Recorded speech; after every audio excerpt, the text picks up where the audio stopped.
This gathering at the First Congregational Church was set to be a meeting about homeless rights. Happy to go into the legal nuances, talk more about our Puyallup case. Today, it included answering questions about the lawsuit that Puyallup is now facing. I saw that the city of Puyallup issued a statement about ample notice and offer of services. We believe that the evidence will demonstrate a different story. Tristia Bauman is a lawyer at the D.C.-based National Law Center for Homelessness and Poverty. They are teaming up with Seattle's Perkins Coie firm to represent 6 homeless people who claimed their property was unconstitutionally destroyed. We know the city of Puyallup to have had policies that we certainly consider to be very problematic on a policy level, and they also have violated the rights of individuals that we represent. The complaint, filed on September 14th, claims that during raids at 3 different camps in Puyallup between 2016 and 2017 were conducted without adequate notice and without the plaintiff's ability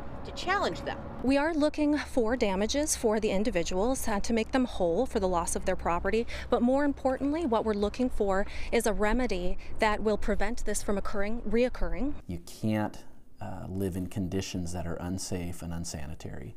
We have to take action in those cases. Police Chief Scott Engel of the Puyallup Police Department stands by his officers' actions, saying that camping or staying after hours in public parks, where a few of these camps were, is illegal, and that they gave proper notice before enforcing those rules. We tell people when we're out there we've got services. We try to refer them, if they are interested in services, with the service provider.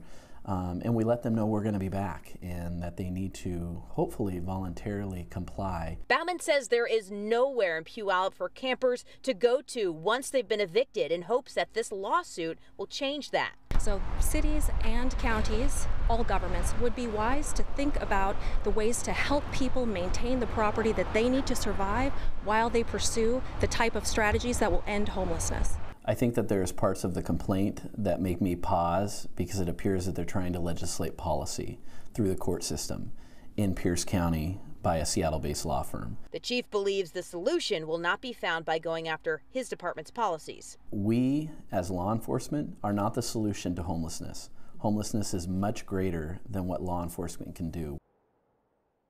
As far as next steps, the police chief says he hasn't heard of a trial date or court date being set, but both sides say they're ready to defend themselves in court when the time comes. In Puyallup, Vanessa Misciagna, King 5 News.